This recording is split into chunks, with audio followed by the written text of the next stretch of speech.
Hello and welcome to Bourbon Rocks. Tonight we're going to review Stagg Jr. from Buffalo Trace. Now, interesting with this product, this is also the #1 mash bill, just like the E.H. Taylor and the Eagle Rare and the flagship Buffalo Trace. Stagg, which is what it's called now. Now this is Stagg Jr. and I've got about 3 bottles of Stagg Jr. They've changed the name now to just plain Stagg. They dropped the Jr. I don't have any recent bottles. These are just, I think, maybe 2022. It's only like a couple of years ago they dropped it. There is the George T. Stagg, which is from the Buffalo Trace Antique Collection, which we reviewed. That's the around 15-year version.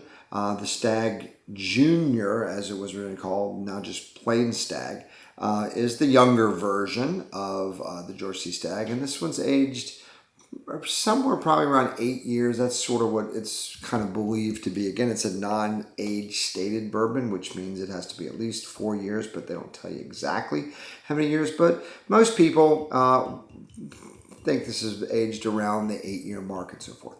Now, interesting about this is we recently just did a video on E.H. Taylor barrel proof, and it should be fairly similar to this. It's the same mash bill. It's around the same age. E.H. Taylor is generally aged in Warehouse C, the brick warehouse. I'm not sure where Stagg comes from, somewhere else on the Buffalo Trace property. So the really only major difference between the two, if it's the same mash bill, it's aged about the same amount of time, they're both going to be barrel proof, so they're going to be fairly high.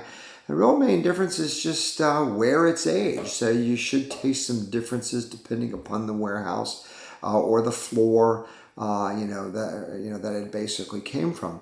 So just different location, but same mash bill, about the same amount of aging, and both barrel proof. Now this Stagg Jr. that I have here is coming in at 128.7 proof. I think I have about 3 bottles of these in my collection, and they all vary slightly, but they all kind of run in that mid to high 120 proof range. The E.H. Taylor that we reviewed was at 131.1. I had another bottle of that was around 130. So there may be a couple of proof points difference, but it's really not going to be that much. High 120s to low 130s. These are both going to come in. So the interesting thing is what we're going to see with this is how does this compare really with just essentially a different location, different warehouse, but same company, same mash bill, roughly the same amount of age, and roughly the same amount of proof as well. So this is Stagg Jr. today, just called straight Stagg or baby Stagg, some people call it, as opposed to the George T. Stagg from the Buffalo Trace Antique Collection. And there's some good oak on the cork there.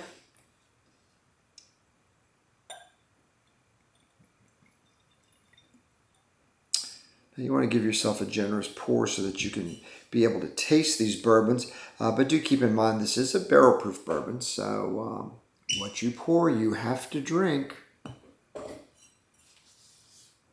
So you do a few of these barrel proof bourbons and they will catch up to you very quickly.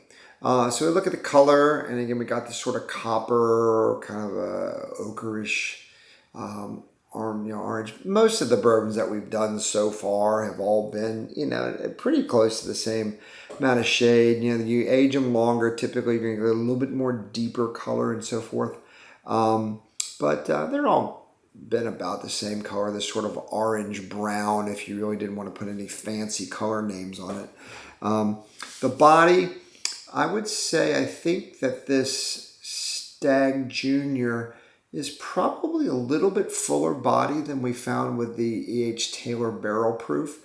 You can see the legs on the glasses, they tend to run a little thicker and more dense. So see what we get on the nose. Open your mouth again, get those aromas in, sniff it.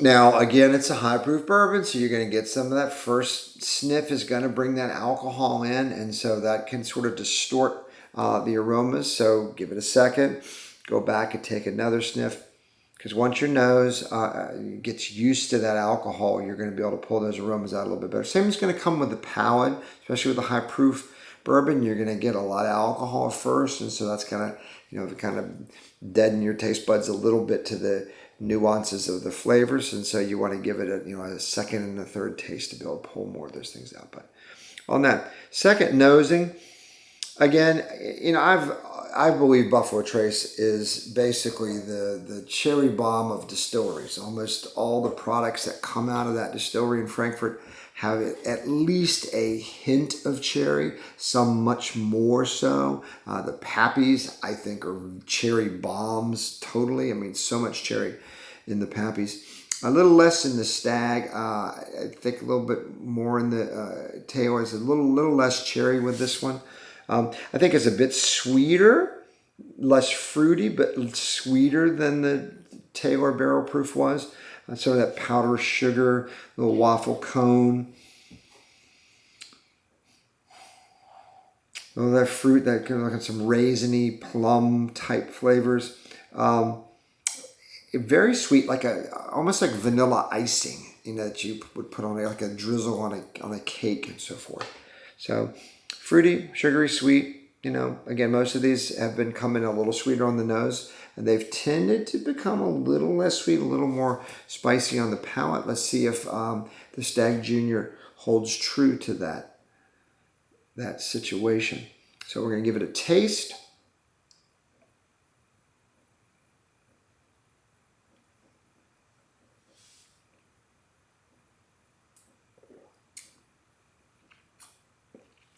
Chew the bourbon, chew the bourbon. Get those flavors to come out all around your mouth. Distribute them around all of your taste buds. Again, it's hot, okay? Not as hot, I don't believe, as the Taylor. It's just a tad bit lower proof, but I don't think that's the difference. I just don't think it drinks as hot as the Taylor does. This one's a little bit more accessible. Like I said, it's still a high proof bourbon. It's still pretty hot, but it's not as overpoweringly hot as I found with the E.H. Taylor. Now, that doesn't mean I don't like the Taylor. Again, if you want to warm up at on a cold night, it's really, really good. But this is a little bit more approachable. Even though it's high proof, it doesn't tend to drink quite as hot.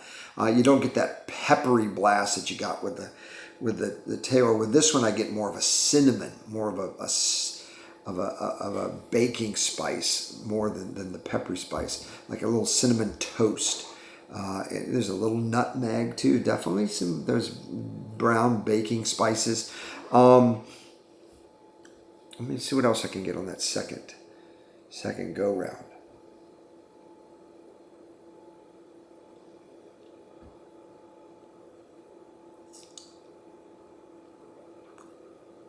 It's not as fruity as the Taylor.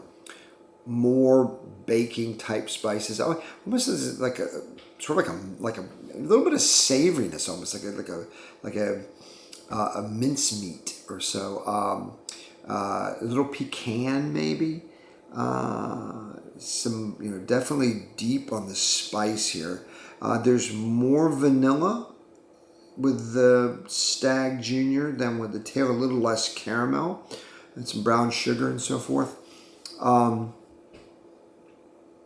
Not as sweet, a little more spicy. The finish is a bit shorter than with the Taylor, but it's still pretty long. It's sweet on the finish, but not fruity. So again, interesting. I'm still going to give it a king. I think it's not as hot. It's a bit more complex. With that sort of that mincemeat pecan, really deep baking spice notes and so forth. Then the Taylor, it doesn't drink quite as hot as the Taylor.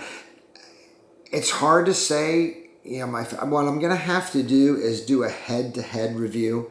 Right now we're just doing sort of one-off reviews. of individual bourbons, but we're going to start doing some flights. We're going to start doing some individual comparisons and so forth. And I'm definitely going to compare straight up the E.H. Taylor Barrel Proof with the Stagg Junior on a head-to-head, and to really see which one I like more. I think this is a little more approachable. It's not quite as hot, a little bit more complex. So on the first round, I think I would give to the Stagg Junior over the E.H. Taylor Barrel Proof. But we're going to see. We're going to do a head-to-head and see what happens. But anyway, they're both very, very good, very, very good bourbons. Buffalo Trace is not going to do you wrong. And check us out on bourbonrocks.com. Thank you. Cheers.